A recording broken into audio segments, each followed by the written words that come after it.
नमस्कार दोस्तों, आपका स्वागत है आपकी अपनी यूट्यूब चैनल बीपीएम नॉलेज में। आज हम लोग एसएससी के टॉप 50 क्वेश्चन को करने वाले हैं, जो कि सभी एग्ज़ामों के लिए बहुत ही महत्वपूर्ण रहने वाला है। और इसमें से अगर किसी भी प्रश्नों का आंसर जानते हैं तो आप कमेंट बॉक्स में दे सकते हैं। तो चलिए आज का वीडियो शुरू करते हैं। आज का पहला क्वेश्चन है, भारतीय संविधान में निम्नलिखित में से किस वर्ष में संविधान सभा के सदस्यों द्वारा हस्ताक्षरित किए गए थे? भारतीय संविधान में निम्नलिखित में से किस वर्ष में संविधान सभा के सदस्यों द्वारा हस्ताक्षरित किए गए थे? तो ये किए गए थे 1950 में। इसका राइट आंसर ऑप्शन डी हो जाएगा। 1950 ईस्वी में भारतीय संविधान में संविधान सभा के सदस्यों द्वारा हस्ताक्षरित किए गए थे। चलिए अगला क्वेश्चन देख लेते हैं। अगला क्वेश्चन है, निम्नलिखित में से कौन सा युग सबसे पुराना है? निम्नलिखित में से कौन सा युग सबसे पुराना है? तो यह आर्कियन। इसका राइट आंसर ऑप्शन बी हो जाएगा। आर्कियन यह सबसे पुराना युग है। चलिए अगला क्वेश्चन देख लेते हैं।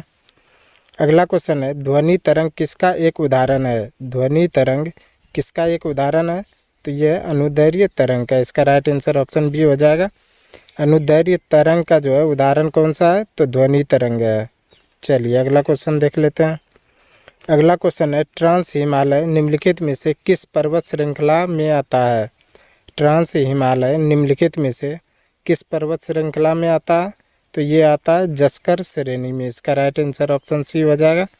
जस्कर श्रेणी में ट्रांस हिमालय पर्वत श्रृंखला आता है। चलिए अगला क्वेश्चन देख लेते हैं। अगला क्वेश्चन है, श्रीरंगपट्टनम की संधि पर हस्ताक्षर कब किए गए थे?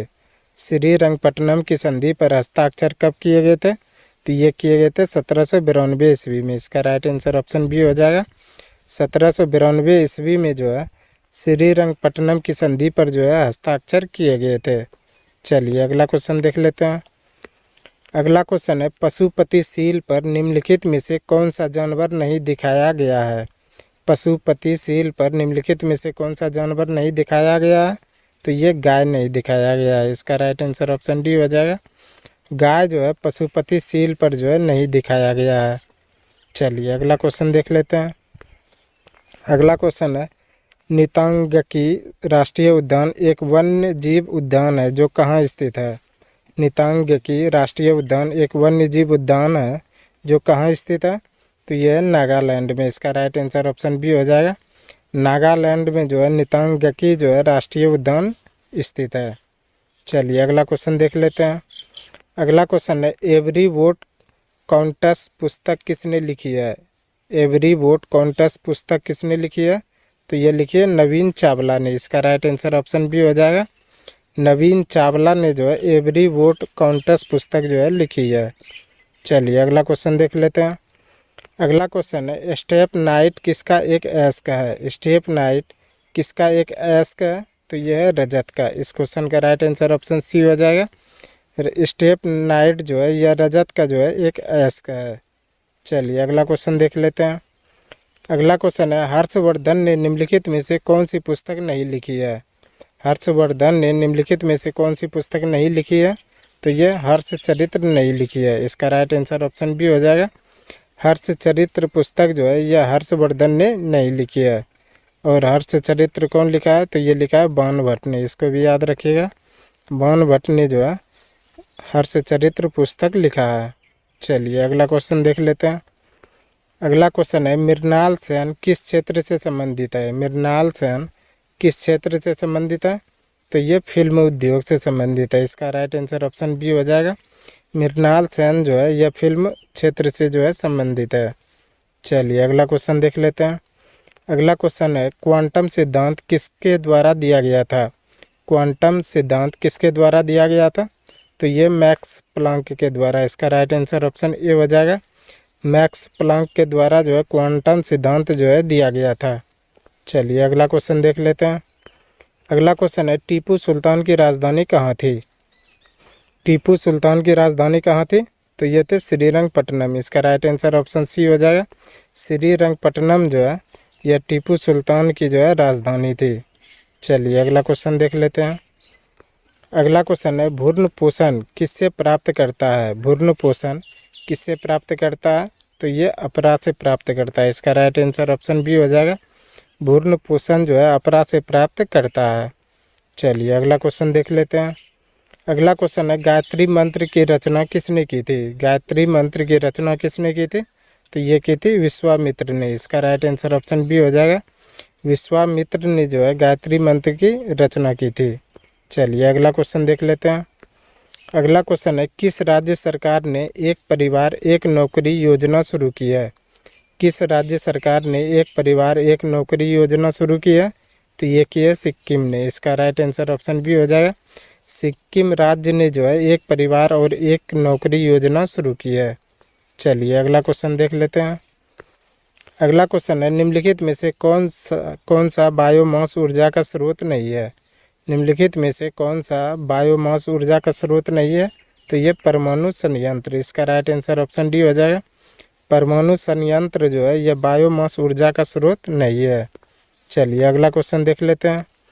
अगला क्वेश्चन है, वास्को डिगामा पहली बार भारत कब आया था? वास्को डिगामा पहली बार भारत कब आया था? तो यह आया था 1498 ईस्वी में। इसका राइट आंसर ऑप्शन बी हो जाएगा। 1498 ईस्वी में जो है वास्को डिगामा पहली बार भारत आया था। चलिए अगला क्वेश्चन देख लेते हैं। अगला क्वेश्चन है, 73वां संविधान संशोधन 1992 कहाँ लागू नहीं है? 73वां संविधान संशोधन जो है 1992 कहाँ लागू नहीं है? तो उपर्युक्त में से सभी। इसका राइट आंसर ऑप्शन डी हो जाएगा। जिसमें कि नागालैंड, मेघालय, मिजोरम ये तीनों जगह जो है 73वां संविधान संशोधन 1992 जो है लागू नहीं है। चलिए अगला क्वेश्चन देख लेते हैं। अगला क्वेश्चन है, निम्नलिखित में से कौन भारत की पहली महिला कमांडो ट्रेनर है? निम्नलिखित में से कौन भारत की पहली महिला कमांडो ट्रेनर है? तो यह है सीमा राव। इसका राइट आंसर ऑप्शन ए हो जाएगा। सीमा राव जो है भारत की पहली महिला जो है कमांडो ट्रेनर है। चलिए अगला क्वेश्चन देख लेते हैं। अगला क्वेश्चन है, सेल्वा उष्णकटिबंधीय वर्षावन कहाँ में पाया जाता है? सेल्वा उष्णकटिबंधीय वर्षावन कहाँ में पाया जाता है? तो ये दक्षिण अमेरिका में। इसका राइट आंसर ऑप्शन डी हो जाएगा। दक्षिण अमेरिका में जो है सेल्वा उष्णकटिबंधीय वर्षावन पाया जाता है। चलिए अगला क्वेश्चन देख लेते हैं। अगला क्वेश्चन है, जब साबुन पानी में घुल जाता है तो इसका हाइड्रोफोबिया छोर किससे जुड़ जाता है? जब साबुन पानी में घुल जाता है तो इसका हाइड्रोफोबिया छोर जो है किससे जुड़ जाता है? तो ये जुड़ जाता है गंदगी से। इसका राइट आंसर ऑप्शन ए हो जाएगा। जब साबुन पानी में घुल जाता है तो इसका हाइड्रोफोबिया छोर जो है गंदगी से घुल जाता है। चलिए अगला क्वेश्चन देख लेते हैं। अगला क्वेश्चन है, ताजिकिस्तान की राजधानी कहाँ है? ताजिकिस्तान की राजधानी कहाँ है? तो यह दुशांबे। इसका राइट आंसर ऑप्शन बी हो जाएगा। ताजिकिस्तान की जो है राजधानी कहाँ है? दुशांबे है। चलिए अगला क्वेश्चन देख लेते हैं। अगला क्वेश्चन है, अंतर्राष्ट्रीय विविधता के लिए अंतर्राष्ट्रीय दिवस प्रत्येक वर्ष कब आयोजित किया जाता है? अंतर्राष्ट्रीय विविधता के लिए अंतर्राष्ट्रीय दिवस प्रत्येक वर्ष कब आयोजित किया जाता है? तो ये किया जाता है 22 मई को। इसका राइट आंसर ऑप्शन ए हो जाएगा। 22 मई को जो है अंतर्राष्ट्रीय विविधता के लिए जो है अंतर्राष्ट्रीय दिवस जो है आयोजित किया जाता है। चलिए अगला क्वेश्चन देख लेते हैं। अगला क्वेश्चन है, सुल्तान अजलान शाह कप किस खेल से जुड़ा है? सुल्तान अजलान शाह कप किस खेल से जुड़ा है? तो ये जुड़ा है हॉकी से। इसका राइट आंसर ऑप्शन बी हो जाएगा। सुल्तान अजलान शाह कप जो है हॉकी खेल से जुड़ा है। अगला क्वेश्चन है, कौन सी संसदीय भारत के नियंत्रक एवं महालेखा परीक्षक की रिपोर्ट का परीक्षण करती है? कौन सी संसदीय समिति भारत के नियंत्रक और महालेखा परीक्षक की रिपोर्ट का परीक्षण करती है? तो ये करती है लोक लेखा समिति। इसका राइट आंसर ऑप्शन ए हो जाएगा। लोक लेखा समिति जो है भारत के नियंत्रक और महालेखा परीक्षक की रिपोर्ट का जो है परीक्षण करती है। चलिए अगला क्वेश्चन देख लेते हैं। अगला क्वेश्चन है, निम्नलिखित में से किसे भारत में श्वेत क्रांति का जनक कहा जाता है? निम्नलिखित में से किसे भारत में श्वेत क्रांति का जनक कहा जाता है? तो ये वर्गीज कुरियन का। इसका राइट आंसर ऑप्शन ए हो जाएगा। वर्गीज कुरियन को जो है भारत में श्वेत क्रांति का जनक कहा जाता है। चलिए अगला क्वेश्चन देख लेते हैं। अगला क्वेश्चन है, वनस्पति तेल को वनस्पति घी में परिवर्तित करने की प्रक्रिया को क्या कहा जाता है? वनस्पति तेल को वनस्पति घी में परिवर्तित करने की प्रक्रिया को क्या कहा जाता है? तो ये कहा जाता है हाइड्रोजनीकरण। इसका राइट आंसर ऑप्शन सी हो जाएगा। हाइड्रोजनीकरण जो है वनस्पति तेल को जो है वनस्पति घी में परिवर्तित करने की प्रक्रिया को कहा जाता है। चलिए अगला क्वेश्चन देख लेते हैं। अगला क्वेश्चन है बजरंग पुनिया किस खेल से संबंधित है? बजरंग पुनिया किस खेल से संबंधित है? तो यह है कुश्ती से। इसका राइट आंसर ऑप्शन ए हो जाएगा। बजरंग पुनिया जो है कुश्ती खेल से संबंधित है। चलिए अगला क्वेश्चन देख लेते हैं। अगला क्वेश्चन है निम्नलिखित में से बंगाल का पहला सर्वेयर जनरल कौन था? निम्नलिखित में से बंगाल का पहला सर्वेयर जनरल कौन था? तो यह था जेम्स रेनले। इसका राइट आंसर ऑप्शन बी हो जाएगा। जेम्स रेनले जो है यह बंगाल का पहला सर्वेयर जनरल था। चलिए अगला क्वेश्चन देख लेते हैं। अगला क्वेश्चन है निम्नलिखित में से कौन एक दिशात्मक खाद्य श्रृंखला का प्रतिनिधित्व करता है? निम्नलिखित में से कौन एक दिशात्मक खाद्य श्रृंखला का जो है प्रतिनिधित्व करता है? तो ये करता है घास, हिरन और शेर। इसका राइट आंसर ऑप्शन बी हो जाएगा। घास, हिरन और शेर जो है एक दिशात्मक जो है खाद्य श्रृंखला का प्रतिनिधित्व करता है। चलिए अगला क्वेश्चन देख लेते हैं। अगला क्वेश्चन है विश्व सरकार शिखर सम्मेलन एक वार्षिक आयोजन कहाँ होता है? विश्व सरकार शिखर सम्मेलन एक वार्षिक आयोजन कहाँ होता है? तो ये होता है दुबई में। इसका राइट आंसर ऑप्शन डी हो जाएगा। दुबई में जो है विश्व सरकार शिखर सम्मेलन जो है आयोजित होता है। चलिए अगला क्वेश्चन देख लेते हैं। अगला क्वेश्चन है किसी राज्य में राष्ट्रपति शासन लगाने का संबंध भारतीय संविधान के किस अनुच्छेद से है? किसी राज्य में राष्ट्रपति शासन लगाने का संबंध भारतीय संविधान के किस अनुच्छेद में है? तो यह अनुच्छेद 356 और अनुच्छेद 365 में। इसका राइट आंसर ऑप्शन सी हो जाएगा। अनुच्छेद 356 और अनुच्छेद 365 में जो है किसी भी राज्य में जो है राष्ट्रपति शासन लगाने का संबंध जो है भारतीय संविधान में है। चलिए अगला क्वेश्चन देख लेते हैं। अगला क्वेश्चन है हैवलॉक द्वीप का नया नाम क्या है? हैवलॉक द्वीप का नया नाम क्या है? तो यह है स्वराज द्वीप। इसका राइट आंसर ऑप्शन बी हो जाएगा। हैवलॉक द्वीप का जो है नया नाम स्वराज द्वीप है। चलिए अगला क्वेश्चन देख लेते हैं।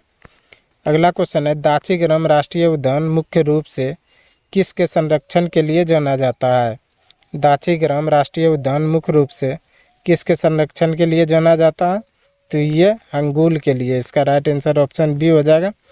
हंगूल के संरक्षण के लिए जो है दाचीग्राम राष्ट्रीय उद्यान जो है मुख्य रूप से जाना जाता है। चलिए अगला क्वेश्चन देख लेते हैं। अगला क्वेश्चन है ऑपरेशन फ्लड किससे संबंधित है? ऑपरेशन फ्लड किससे संबंधित है? तो यह दूध उत्पादन से। इसका राइट आंसर ऑप्शन सी हो जाएगा। ऑपरेशन फ्लड जो है दूध उत्पादन से संबंधित है। चलिए अगला क्वेश्चन देख लेते हैं। अगला क्वेश्चन है निम्नलिखित में से कौन सा देश इप्समार का हिस्सा नहीं है? कौन सा देश इप्समार का हिस्सा नहीं है? तो ये म्यांमार। इसका राइट आंसर ऑप्शन सी हो जाएगा। म्यांमार देश जो है इप्समार का जो है हिस्सा नहीं है। चलिए अगला क्वेश्चन देख लेते हैं। अगला क्वेश्चन है भारत का पहला लग्जरी क्रूज अंगारिया किसके बीच जो है चलता है? भारत का पहला लग्जरी क्रूज अंगारिया जो है किसके मध्य चलता है? तो ये मुंबई और गोवा के मध्य। इसका राइट आंसर ऑप्शन ए हो जाएगा। मुंबई और गोवा के मध्य जो है भारत का पहला लग्जरी क्रूज अंगारिया जो है चलता है। चलिए अगला क्वेश्चन देख लेते हैं। अगला क्वेश्चन है भारतीय राष्ट्रीय कांग्रेस का प्रसिद्ध सूरत विभाजन कब हुआ था? भारतीय राष्ट्रीय कांग्रेस का प्रसिद्ध सूरत विभाजन जो है कब हुआ था? तो ये हुआ था 1907 में। इसका राइट आंसर ऑप्शन बी हो जाएगा। 1907 ईस्वी में जो है भारतीय राष्ट्रीय कांग्रेस का जो है सूरत विभाजन हुआ था। चलिए अगला क्वेश्चन देख लेते हैं। अगला क्वेश्चन है निम्नलिखित में से कौन पौधे के विकास का हार्मोन नहीं है? निम्नलिखित में से कौन सा जो है पौधे का विकास का हार्मोन नहीं है? तो ये उपर्युक्त में से सभी। इसका राइट आंसर ऑप्शन डी हो जाएगा, जिसमें कि ऑक्सिन, गैब्रेलियन और साइटोकाइनिन ये तीनों जो है पौधे का विकास का जो है हार्मोन नहीं है। चलिए अगला क्वेश्चन देख लेते हैं। अगला क्वेश्चन है सिंह सभा का आंदोलन किस राज्य से जुड़ा था? सिंह सभा का आंदोलन किस राज्य से जुड़ा था? तो ये पंजाब से जुड़ा था। इसका राइट आंसर ऑप्शन बी हो जाएगा। सिंह सभा का आयोजन जो है पंजाब जो है राज्य से जुड़ा था। चलिए अगला क्वेश्चन देख लेते हैं। अगला क्वेश्चन है पाक जलडमरू मध्य किसको विभाजित करता है? पाक जलडमरू मध्य किसको विभाजित करता है? तो ये भारत और श्रीलंका को। इसका राइट आंसर ऑप्शन ए हो जाएगा। पाक जलडमरू मध्य जो है भारत और श्रीलंका को विभाजित करता है। चलिए अगला क्वेश्चन देख लेते हैं। अगला क्वेश्चन है, कैमूर वन्य जीव अभ्यारण्य कहाँ स्थित है? कैमूर वन्य जीव अभ्यारण्य कहाँ स्थित है? तो ये बिहार में स्थित है। इसका राइट आंसर ऑप्शन ए हो जाएगा। कैमूर वन्य जीव अभ्यारण्य जो है बिहार राज्य में स्थित है। चलिए अगला क्वेश्चन देख लेते हैं। अगला क्वेश्चन है, महावीर का जन्म कब हुआ था? महावीर का जन्म कब हुआ था? तो ये हुआ था 540 ईसा पूर्व में। इसका राइट आंसर ऑप्शन बी हो जाएगा। महावीर का जन्म जो है 540 ईसा पूर्व में हुआ था। चलिए अगला क्वेश्चन देख लेते हैं। अगला क्वेश्चन है, माकंड किस खेल से संबंधित शब्द है? माकंड किस खेल से संबंधित शब्द है? तो यह क्रिकेट से। इसका राइट आंसर ऑप्शन ए हो जाएगा। माकंड जो है यह क्रिकेट से संबंधित एक शब्द है। चलिए अगला क्वेश्चन देख लेते हैं। अगला क्वेश्चन है, भारत में कितने बार आपातकाल लागू हो चुका है? भारत में कितने बार आपातकाल लागू हो चुका है? तो 3 बार हो चुका है। इसका राइट आंसर ऑप्शन बी हो जाएगा। भारत में जो है 3 बार आपातकाल लागू हो चुका है। चलिए अगला क्वेश्चन देख लेते हैं। अगला क्वेश्चन है, संविधान के उद्देशिका में जो है किस मौलिक अधिकार का वर्णन नहीं है? संविधान के उद्देशिका में किस मौलिक अधिकार का वर्णन नहीं है? तो ये आर्थिक स्वतंत्रता का। इसका राइट आंसर ऑप्शन ए हो जाएगा। आर्थिक स्वतंत्रता का जो है संविधान की उद्देशिका में जो है मौलिक अधिकार का वर्णन नहीं है। चलिए अगला क्वेश्चन देख लेते हैं। अगला क्वेश्चन है, पंचायती राज की व्यवस्था से संबंधित समिति कौन सा है? पंचायती राज की व्यवस्था से संबंधित समिति कौन सा? तो यह बलवंत राय मेहता समिति। इसका राइट आंसर ऑप्शन सी हो जाएगा। बलवंत राय मेहता समिति जो है पंचायती राज व्यवस्था से संबंधित समिति है। चलिए अगला क्वेश्चन देख लेते हैं। अगला क्वेश्चन है, अंतर्राज्यीय परिषद का गठन किस समिति के सिफारिश पर की गई थी? अंतर्राज्यीय परिषद का गठन किस समिति के सिफारिश पर की गई थी? तो ये सरकारिया समिति पर। इसका राइट आंसर ऑप्शन ए हो जाएगा। सरकारिया समिति पर जो है अंतर्राज्यीय परिषद का गठन जो है समिति पर की गई थी। चलिए अगला क्वेश्चन देख लेते हैं। आज का अंतिम क्वेश्चन है, उद्देशिका में 42वें संविधान संशोधन में कौन सा शब्द जोड़ा गया था? उद्देशिका में 42वें संविधान संशोधन में कौन सा शब्द जोड़ा गया था? तो ये जोड़ा गया था समाजवाद, धर्म, पंथनिरपेक्ष और अखंडता। इसका राइट आंसर ऑप्शन बी हो जाएगा। समाजवाद, पंथनिरपेक्ष, अखंडता जो है यह उद्देशिका में 42वें संविधान संशोधन में जो है जोड़ा गया था। आज के लिए बस इतना ही। हमें उम्मीद है कि ये वीडियो आपको पसंद आया होगा। अगर पसंद आया तो प्लीज़ लाइक, कमेंट, शेयर और चैनल को सब्सक्राइब ज़रूर करें। धन्यवाद।